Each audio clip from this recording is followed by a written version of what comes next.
Withdrawing money from Venmo to your bank account is a straightforward process.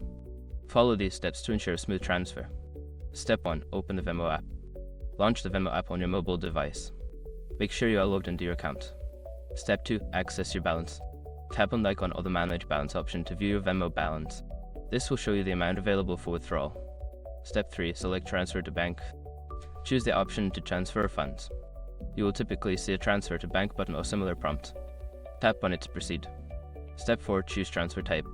Decide whether you want an instant transfer or a standard transfer.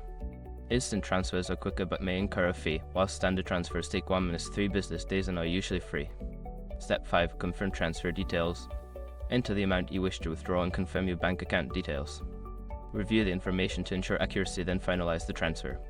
Once you have completed these steps, your funds will be on their way to your bank account. Always check your bank account to confirm the transfer has been successful.